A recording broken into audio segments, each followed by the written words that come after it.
नमस्कार दोस्तों, मेरा नाम है अभी और मैं खारगोन जिले से हूँ। ये बात सन 1819 की है। एक सुजुकी नाम का एक लड़का था जो लगभग 17 साल का था। एक दिन वो एक मेले में गया और मेले में जाकर उसने एक डॉल देखी। वह डॉल देखते ही उसे खरीदने का मन हुआ। अपनी छोटी बहन जो कि करीबन 2 साल की थी उसे जाकर दी थी और उस डॉल का नाम उसको रख दिया। वह डॉल उसकी छोटी बहन को बहुत ज़्यादा पसंद आई। वह उस डॉल के साथ हमेशा खेलने लगी, हमेशा साथ ही सोती थी। उस डॉल के साथ उसका बहुत लगाव हो गया था। 1 साल बाद जब वह लड़की करीबन 3 साल की हुई तो उसे एक बीमारी लग गई। उसे जोरों से बुखार आने लगा। इसी कारण अचानक उस लड़की की मृत्यु हो गई। जापान की प्रथा के अनुसार जब कोई भी मरता है तो उसे जुड़ी हर चीज़ उसके साथ ही दफना दी जाती थी। इसी के अनुसार इस डॉल को भी उसके साथ दफना दिया जाना चाहिए था, लेकिन ऐसा नहीं हुआ। कुछ कारण कुछ भी हो, उस डॉल को उसी कमरे में रख दिया।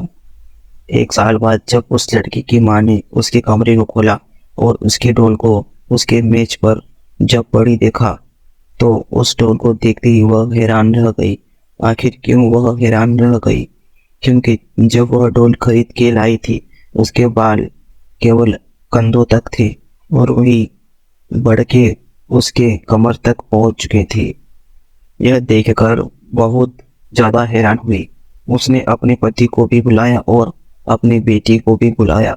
वो पूरी रात उसके परिवार में यह माना था कि इस डॉल के अंदर उनकी बेटी की आत्मा आ चुकी है और इसी में बसेरा करती है।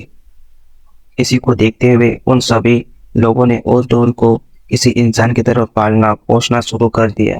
वह हमेशा उस डॉल का ख्याल रखते थे और समय समय पर उसके बाल की कटिंग भी करवाते थे।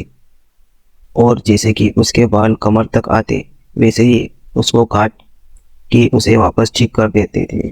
कुछ साल बाद उन्होंने अपना घर चेंज कर दिया, लेकिन वह इस बार इस डॉल को अपने साथ लेकर नहीं गए, बल्कि उन्होंने एक मंदिर में सौंप दिया। उन्होंने इस डॉल को दिखाते हुए मंदिर में के पुजारी को पूरी बात बताई।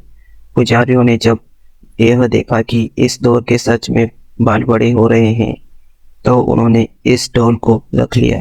आज भी यह डॉल इवामिजावा नामक एक मंदिर में पाई जाती है, जहां इसे देखने के लिए दूर दूर तक लोग आते हैं और आज भी पुजारी इसके बाल काट के इसे वापस से वैसे कर देते हैं।